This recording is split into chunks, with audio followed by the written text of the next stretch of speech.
interview is being conducted for The Journey, personal testimonies of Africans living and working in Scotland. This is an oral history project. My name is Dr. Sue Morrison, and the respondent is John William Osehi. Yes.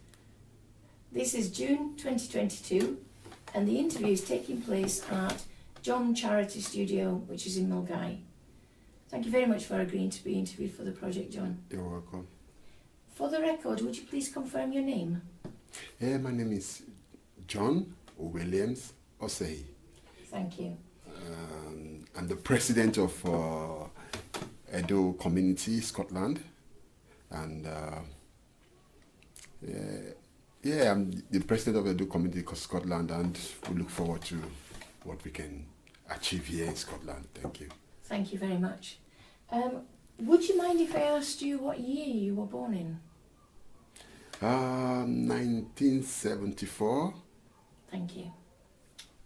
Where were you born? In Edo States, Nigeria. Nigeria, thank you very much. Could you tell me a bit about your upbringing? Yeah, my upbringing is it's okay in a way. Where I grew up in Nigeria, my parents originally from Oboh-Macleod and the Asian region, if you call it that way, and we, in a way, like in Scotland, you move to London, you know, we migrate from the village, the region called Oboh-Macleod to Benin City. That's where I was born. My parents migrate from there to Benin City. That's where I was born. But we do go to the village often and on. What work did your parents do? Oh, my father is a farmer at the time, but later become a mechanic. Went to a trade as a mechanic, and trust me, he's good at it. He is good at it. He was very, very good at it, and I learned that from him. And I'm proud to be a mechanic today, you know, because he's a man I will always remember. Man with 2 wives and hold the whole family with just under one roof, no division, you know, and he's a great man. Has many things to really praise him for. I haven't got that time to do it, but I think I'll use this media to say I really appreciate, I really bless him. I wish he's alive today. It would have been better for him to see what I become in Scotland, what Scotland has made me to be. And what about your mum? Sadly, I lost her 26 years today.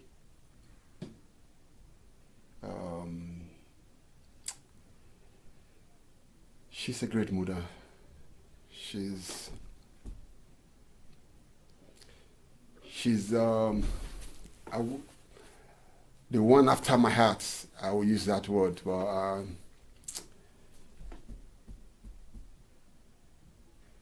you never go hungry when she's around, and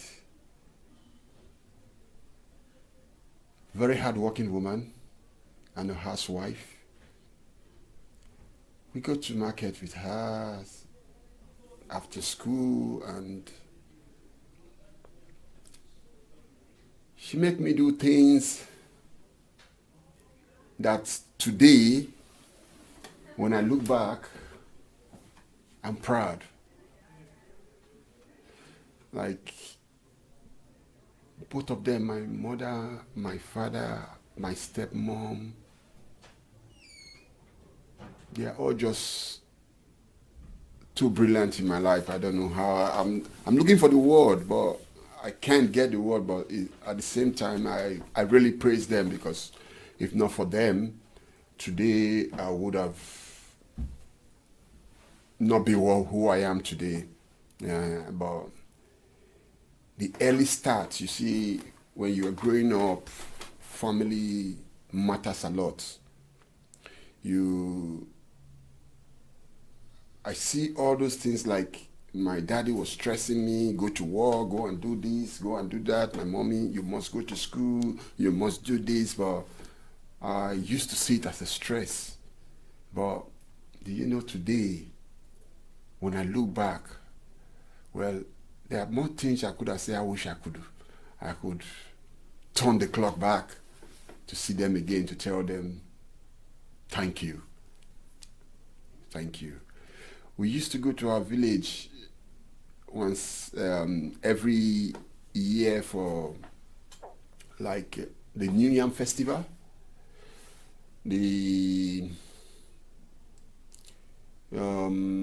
coronation for our king, Osehi the first, and see other families back home. And when my father goes to the village, we stop at the police station. I see him bringing some jerry can. I don't know what he wants to do with it, but we just buy kerosene. All jerry can is filled.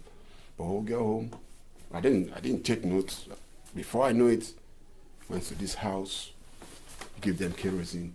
Went to the other house. He just keep giving them. My mom buy too. My mom will buy bread, and we go to the village. I never see it. I don't know what it is. I don't know why they are doing it. But now I see. Now I see myself in him. I love charity, and I love blessing people, because I believe God has blessed me. I really do. And not to deviate from my family, as I earlier said, you see, when I went with my father home, he gives this little kerosene to people, and because he's in town now, Benin City, anytime he goes home to watch this our New Yam Festival, the Babone with the dance, you see people look forward to seeing, they wait for him. They want to know, Mr. Osehi is coming today. Mr. Osehi is coming today. It's like they expect him, and when he comes, he deliver. He just, he puts smile in people's face. He makes people see. I'm looking for that word. It makes people happy, and sometimes when he's going back to town, they do give their children, this one is of age, he wants to learn a job, he wants to learn a trade, he wants to be this, okay. He's a mechanic, I'll teach them. He took many young men from the village back to town, apprenticeship, make them mechanic, before I was even born. And I come to see it while I was growing up. The house is full. Well, they are not all his children. At that time I was small, but I don't really, we are all brothers. That's what we call everybody, But it's now, when we grow up, now we now know, this one is not your father's, but this is not for your father. This is Peter's son. This is this person. This is this person. How did they come? Now find out. Oh, they came to learn, and they came to and in Africa, we remember 1 year where this petrol scarcity. I always remember that. I won't forget this. There was scarcity of petrol. Then I barricade the station. Nobody goes in. Everybody has to stay in the queue, waiting for the tanker driver to bring the petrol in, discharge before going in. Then next thing, because that area I live that close to that area, we heard this station is going to get petrol this morning. I'm coming and look at the queue. If I stay in this queue, before I come out from this queue will be day dark, towards evening. I bashed my way in through the front of the gates. And I went to the pump and I stayed number 1. Everybody came out shouting, "This car must go out. This car must go out." They were shouting. I quiet. I was waiting. What is going to happen? What is going to happen? The first person got there, looked. He went away. The second person came. He looked. He went away. The third person, they know that say, "What is going on? Why are you guys leaving this man? He must go out." You don't know him? You don't know him? Who is him? Papa Pekin. That's my father at this time around. They mention my father. Oh, if not for your father. If not for your father. Oh God. I'm so blessed, that man is a man. He makes name for himself. His name still lead me on today. Just at the mention of his name, nobody touched me upon all the wrong I did. I have a lot to say about him. If I have to write a book for him, it's too great. So we go to the village, as I say, we go to the village for our New Yam Festival, watch Baboneni, we watch the dance, we stay for sometimes weekends, sometimes, like a summer holiday from school, everybody go. Then at the time, my father starts having a farm in Benin City. Every Saturday, we have to go to the farm. Once it's Saturday, everybody's hiding. We don't want to go to the farm. But when he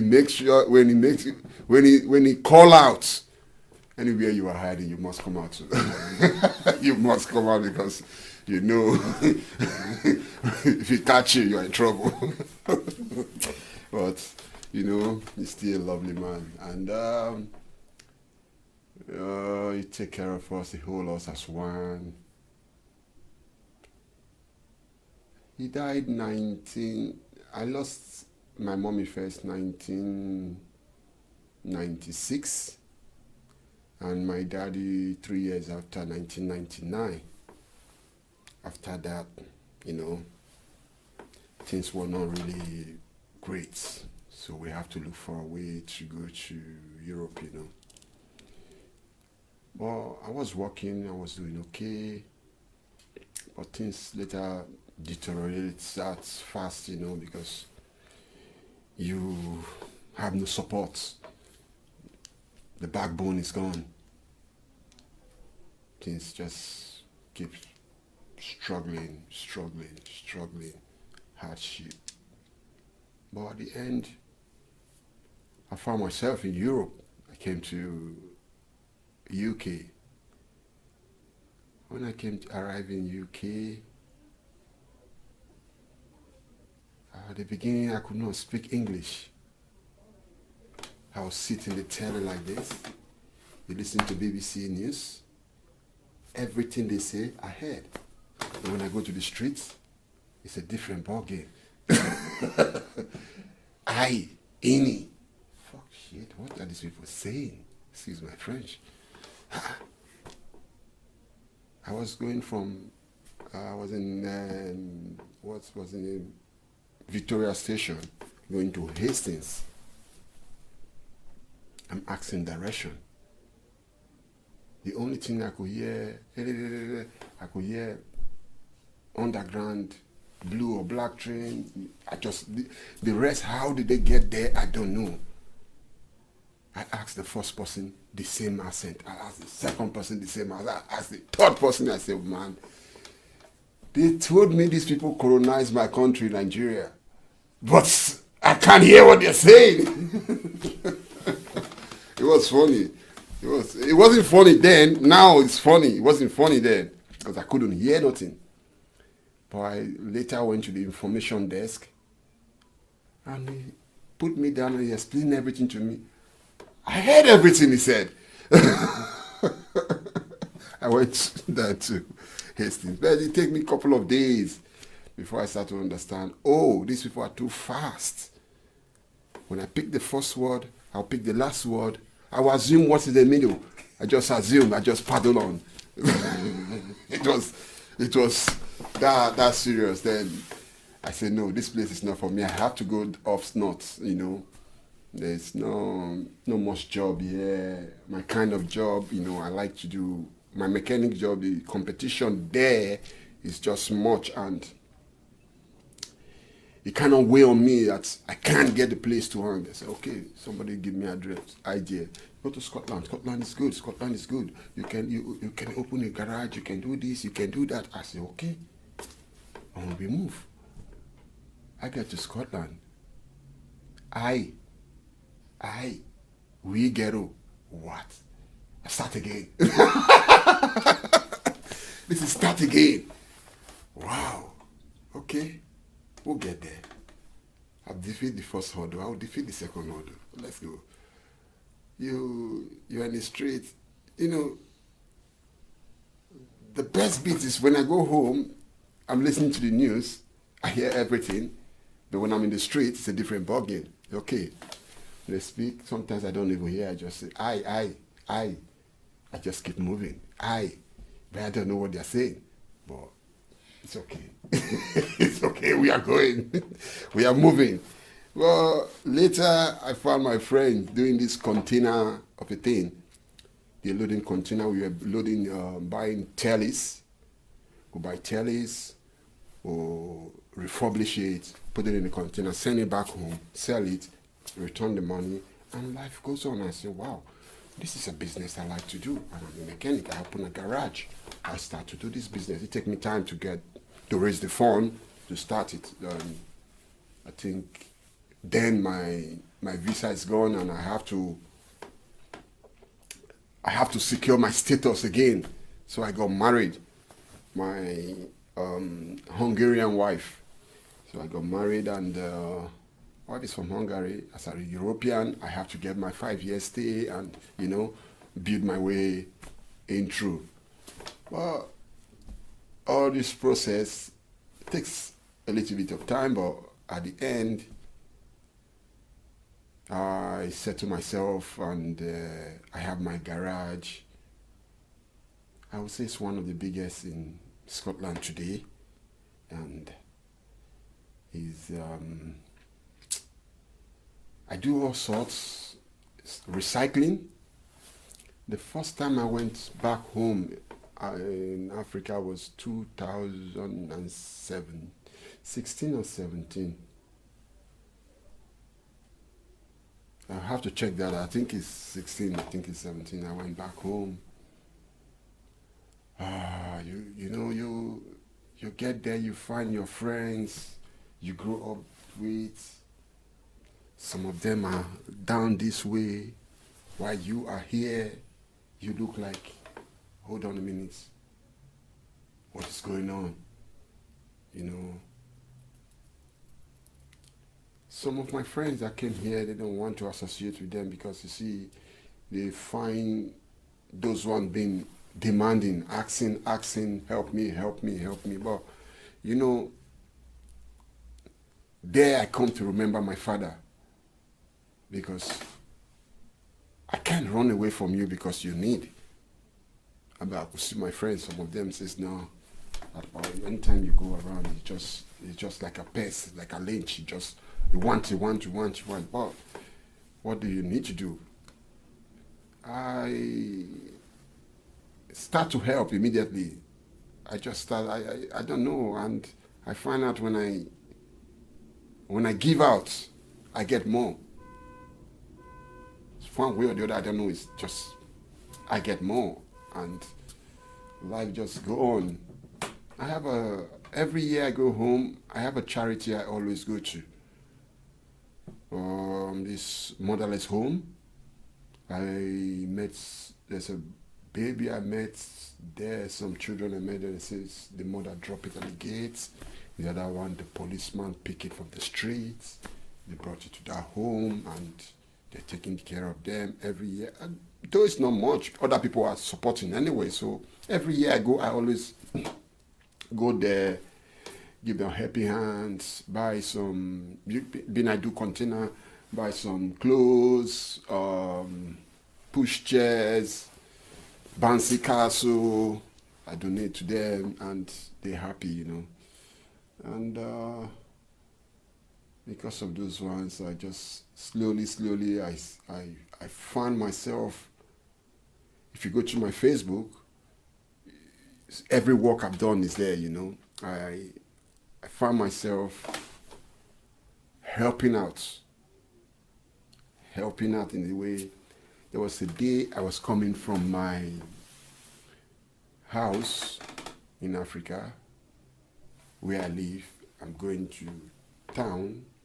I think it was around at about 10 o'clock. Children are supposed to be in school.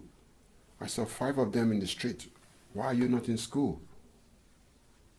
They drove us from school because we couldn't pay our school fees. Wow. Immediately, I put them back in the car. I took them back to the school and I paid their school fees. And from there, I just put them on a scholarship program. Till today, I still pay for 2 of them. I think I paid that one. One of them came back and says, no, you don't know where people get money from. They just come and pay. They want to use your child for money, this, that. One of them take their child out of it. The remaining 2 of them just somehow disappear. Remaining 2, I mean. And the 2 of them, every year I go, I pay their school fees, I pay their uniform, I do everything for the whole year because I go once a year. So when I'm there in January, I just pay for the whole year till the following year when I come back. So I've been doing it and I'm still doing it, you know. Then I buy clothes and I have, sometimes when I go to the market, the Sunday market, Boots says I buy books, school books, shares to schools, you know. Let them learn. I found out this opportunity I had, but I didn't make use of. Education background. My education background is not more or less 0, but it's okay. At least I can write my name. That's more important to me more than the rest. But you know, when I see children that wants to go to school, that wants to do well, I always like to, you know, assist them as best I can. I do my utmost best to make sure if their parents can't do it, I don't know, I just find myself inside. But later I find out this is what my dad used to do. If he's going to the village, he has kerosene. That's what those kerosene mean. My mom do the same thing too. So is it in the blood? I don't know, but I just find myself doing it. And when I do it, I have a big joy inside my stomach, you know. It just, I don't know, I can't explain, but it just pushed me to do more. It's just one of those things. And being in Scotland, I will really like our children to, you know, emulate and learn things and, you know, grow in that love of giving tradition. You see, in our tradition, it's all about giving. That's what my father taught me anyway. It's all about giving. Anytime he goes to the village, he wants to, he imparts, he make an impact in somebody's life. He make a change, you know. When he died, I was at home. The gifts I received from different homes, I don't even know. Your father was this. Your father was that. Your father make me this. Your father make me that. Your father make my children went overseas. Your father make my if not for your father, my son wouldn't have finished university. If not for your father, my son wouldn't, my daughter wouldn't, my this, my that. Just too much. But now I'm seeing myself doing it. I don't know. I still ask myself, why am I doing it? But it gives me boost. It makes me happy. It just makes me happy. Can I just bring you back to Scotland? Yes, please. Your work here. Yes. Did you set up the charity? Thank you. I wanted to set it up, but it's kind of difficult in the sense that I find out that you have to go and take money from somebody to do something. But I like to do it for myself. And because of that, it's difficult for me to set up. You do something you love to do, there's somebody's telling you, come and give me an account of what you do. Come and give me an account. How did you spend this money? How did you spend that money?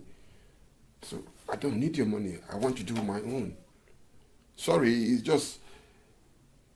it's in me to do, not to go and beg to do. But I see there's a system, so we just have to follow it anyway. But I'm planning to open one, but I still haven't got my head around it. How to do it, how to go, paperwork and all those things. So, God willing, if it has to be so, we'll do it. I have an apprenticeship I do. My co-blacks here, their children, sometimes they call me, my children is at home all day doing nothing. Bring him to the office. Let's teach him one or two things. This is how we fix bicycle.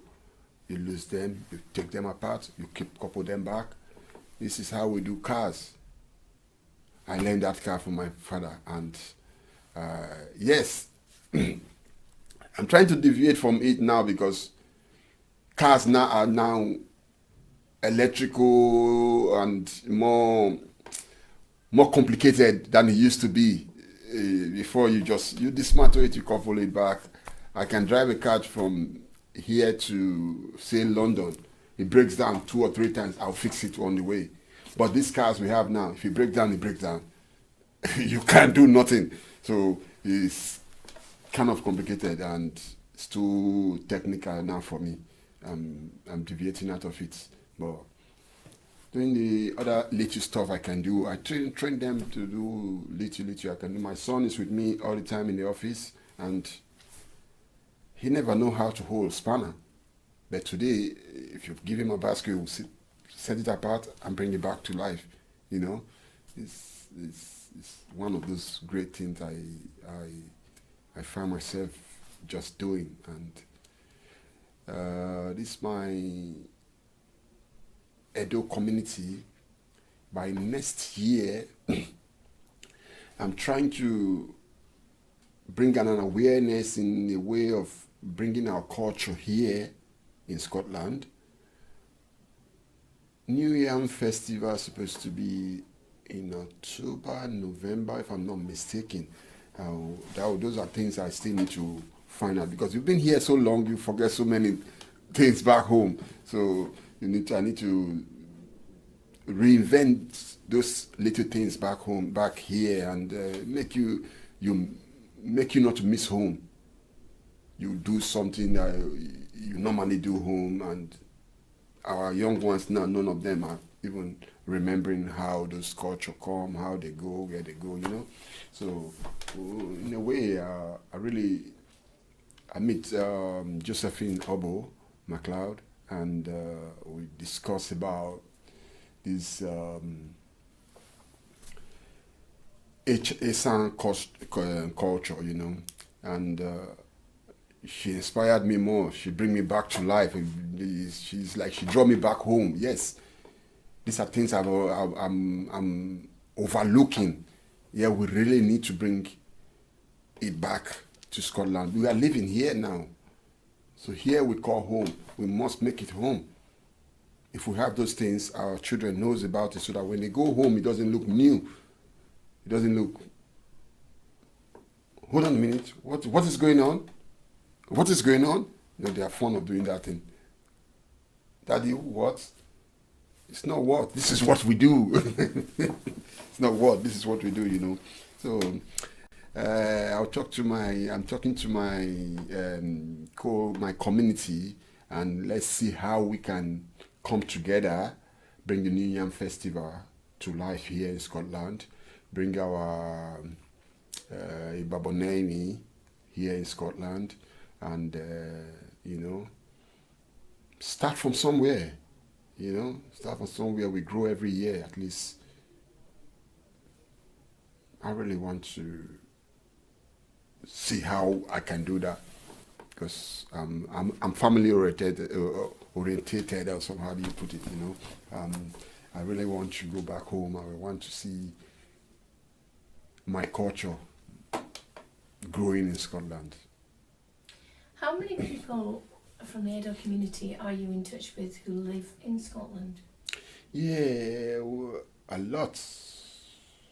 And there was a day I was in the house, somebody called me. Oh, there's an Edo man died of cancer. And I don't even know him. But he called me first because I'm the president of the community, So I have to go and see the wife and the family, console them. We went for the funeral, and so we did what we could do, at that time, But there are so many I don't know, but they know me. And things are happening, they just call. Trust me, I'll be there. I don't know how, but I'll be there. Do they live around about Glasgow, or are they spread out across the country? They are spread out everywhere. We have a lot in London, Manchester, Newcastle, London. We have a lot in Scotland here, and Edinburgh here.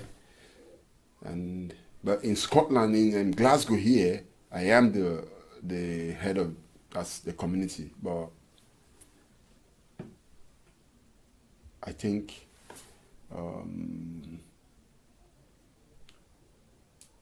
many of them are in Parkhead. You see Parkhead? We have a lot of our community around there. And you see, yes, in Mogai too. We have some there too in Mogai. We have in Kentitilloch. We have there some of our members they come to meet. We meet once a month. So that's the last Sunday of every month, they all come together. We join together. We discuss how to move forward, and make some feasts, and we eat. Does the Edo community in Scotland work together to provide funds to send back home? Yes. What do you do together as a community? Yes. Together as a community, every year we come together, make a big feast, and we all eat. Then during the month, because I do container, I take container home, so we ask clothes. If they have clothes, bring it down. Once a year, we are there, mostly in January. As it comes, I take them home. Then when I get home, any of our members that are home, mostly I'm always home, we just gather them together, we share them as well. Sometimes we do some video, we do some recording, we take, there's a lady I met in Nigeria that has, she has a daughter, she's a cripple, and somebody donated, what they call it, a wheelchair for her. So I put it in a container and send it to her. They just deliver it to her, I think, last month. And I'll be in Nigeria this month to go and see her, to know how she's adapted to it and how she's, loving it. Yeah. What are your plans going forward for the Edo community? Yes, I earlier said we're trying to bring our culture here, to draw others that are not known home. Come, this is your home. Let's see. We talk about trying to buy a house, and we have a hall that this is where we meet. This is what we do. This is where they recognize us, but it's a long way. But we don't know. It's just in the planning, it's in the making, and God willing, we'll get there. It all sounds amazing. Thank you. What do you, the other members of the community, what kind of work do they do? Yeah, we have nurses, we have taxi drivers, I think we have a doctor, we have different variety of works, and I think we have one of our members trying to be, it's in the parliament, something like that, moving forward. So we are growing up, we are growing, yeah, a little step make a mighty, we are growing up. That's what I would say so far, so. Thank you. Yes. Do you have links with other African communities in Scotland? Yeah. Even in Nigeria, we have like the Igbo community. I've seen them during the New Yam Festival. Then the Cameroonian community, I've seen them too. Then I've heard about the Zambia and so, but I haven't been in their gathering, but I've heard about them, you know. And I like to attend all these festivals, all these meetings to, you know, learn more about other culture and, you know, move forward. Yeah.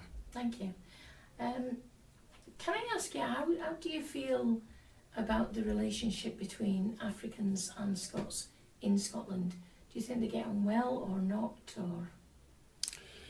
Now we're getting on well, but at the beginning, I remember when I was here, 2008, there was no black police here. No black bus driver. You are in the bus, you look back, everybody's white. You look forward, everybody's white, you know? We're just moving. But today, the population is just everywhere now, you know? I can see I've seen a black police here now. I've seen a black driver, and we are moving on. It doesn't matter which country he or she is from, but I can see them in places that I don't used to see them before, you know. I think we are populating the land. Let's use that word. We are in the land now, and things are moving fine. What are your hopes for the African community, as in all the different nations together, living in Scotland? What would you like to see for them? Yeah, just like we are one. No matter your color, we are one. And what you will not do to yourself, don't do it to others. Let us unite, and you know, let's hold one umbrella and say this is us. That's what I would like. Though we have different cultures, but at least bring our cultures together. We celebrate a big culture, and you know, let the world know we are here. We are here to stay. This is our home. You celebrate with the Scottish celebrate with the Africans. That's just, let us embrace ourselves. No matter what, there's still always a bad egg inside, but it doesn't tell about all, you know. That's why the police are there, fish them out, you know. Life goes on. I really want everybody to come together as one and hold one rope. That would be nice, and it would be good for us to do that. Thank you. Thank you. John, would you tell me about your new family in Scotland? My wife in Scotland, yes. she's brilliant. And What's her name? Zita Drachiko. And I don't know how to really say. She's really amazing. She's one of a kind. She knows me in and out. She knows. I'm looking for the word. She knows how to make a man be a man. And, sometimes when I find things very difficult, very, very stressful, when I get home, oh, look at this form, look at this. I've been trying to do this. It's not working. Calm down, John. Calm down. What do you mean, calm down? It's not working. Calm down. You just go there. Ta, ta, ta, ta, ta, ta, ta, ta. Before I know it, she's done it. With her magic hand. She's lovely. And I really love the day I met her, because she's like a godsend. And I have an African name for her. I give her Osehi. And in Osehi, in my dialect, is free gift. And because marriage is, I don't know, is a thing I don't know how to differentiate. You meet your partner, you working things are not working together. You're doing things, but it's not coming together. But when I met her, I just know I met my partner. Everything you put your hand, just successful. Spiritually, physically, it's successful. I know she's the one. And she's lovely. I've got children before I met her, and which is my 3 kids I've got today. And those 3 kids, I miss them a lot. I left them in Africa when I came to Europe, but to God be the glory, they are here now, and with the help of my wife. And what's their names? The senior one is Osehi, while the other one is Juliet Osehi, Juliet Omoye Osehi, which both of them are staying in Nigeria just now. I've applied for them to come, and the judge says they can come. I'm still waiting for the Home Office to give them their visa to come. Then the last one is Prosper Osehi, which is with me here, and I'm happy to call here home, because you cannot be in 2 places anyway, and here has given me the future I believe I want for my children. So, and all with the help of my lovely wife Zita. She's just one amazing woman. She's just one amazing woman.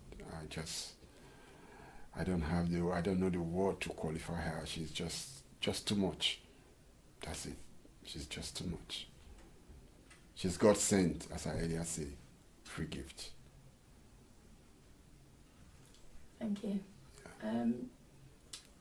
Could I just kind of finish up by asking you, what do you feel about your national identity now? I'm still Nigerian. I will still be Nigerian. But yeah, I'm applying for British citizen just now to be British.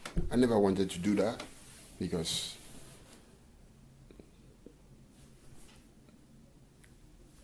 I'm working, I'm living, I'm doing everything. It doesn't stop me from traveling, doesn't stop me from going anywhere. But of recent, I want to go to Africa after we break out from the EU, I bought a ticket for Lufthansa, and they say I need to get a transit visa. That pissed me off, sorry. It really get me upset. What do I need transit visa for? You need a transit visa because we are no more in EU. So now I'm trying to do my life in the UK and get my British identity. Yeah, whether I just see the identity as a formality, something, I'm already here. It's just a paperwork. If there's problem here today, will I fight to stay here? Yes, I will fight for the country. I don't need the paper to tell me what to do, what not to do. But this is what you have to do. You have to do it. Whether I'm in Nigeria, Ghana, Ethiopia, anywhere you are, if there's problem there, you must secure where you are. You must secure that country. So it's natural. It's just normal. But because you have to do the paperwork to be, so let's go. That's why we are doing it. Thank you. John, that's all of my questions. Is there anything you would like to add? Yes, I would say, you see, really, the youth of today, I don't know, we really need to teach them back home, take them back home and teach them culture. And now, if you want to take them home, it costs a lot. So we need to bring the culture to them here. So those are my the primary objective, or how do you call it? English is not my first, but those are my aims. I really want to bring our culture home here, teach them so that when they go home, you see, like this one, this is our a Baboneni, and they cannot dance it. But I wish they are home. They teach them from youth. They groom them up to do the dancing and do some other village activities.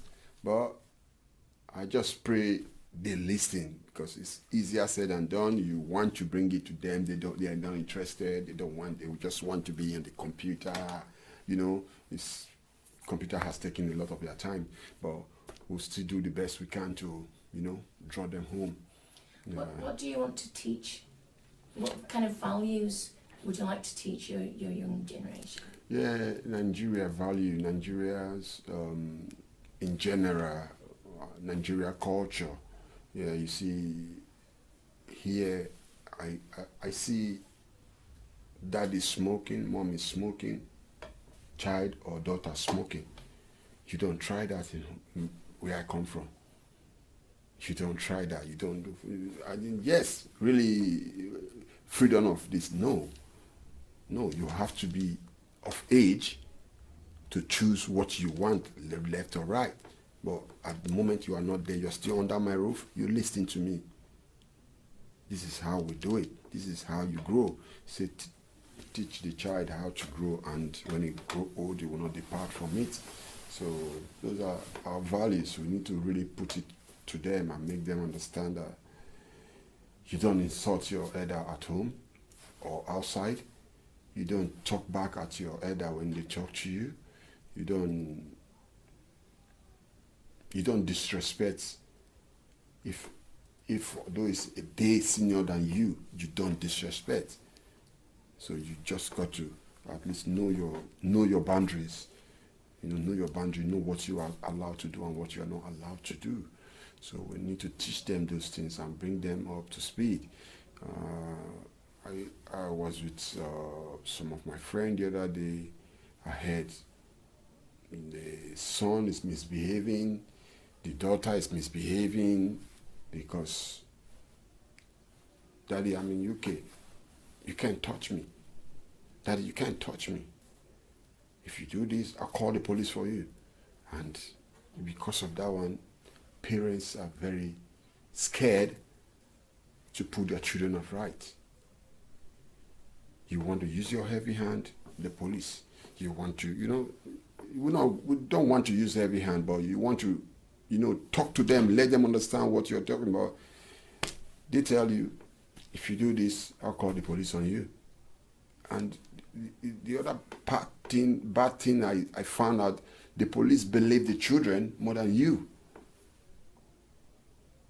It's your child, you're supposed to teach him what to do, but trying to, bring families and teach them how to deal with this child behavior, this stubbornness, the way my parents taught me is to give me something to do, put my attention in somewhere, take my, not beating, not just, okay. But today, I benefit from that, which is this apprenticeship I'm talking about. Today, there's no amount of job you give me that I will value more than what I do. I don't do it for the money. I do it because I love to do it. Any money that comes out of it is secondary. I love my job. Trust me, I love it. I will do it for nothing. I will do it for nothing. I really do love it. And that brings me to a job. I went to work load a container for somebody. I was free. He'd been calling me, come and do my container. I said, no, I can't leave my office. But at the time I have the time, I said, okay, let me do it. When it's loading engines, he has to rent this, rent that, rent this. Dude, I say, okay, don't worry. When he bring the engine to my units, when I load it, just me and my son, I'm holding the rod, directing the engine where to go. He's looking at me. What are you doing? 3 men will try to lift that thing to put it there. I said, well, you don't need to lift it, just push it. You control it, This is how our fathers do it those days. You don't need crane. You don't need crane. You just use your brain. You just watch me with the way I arrange the engines.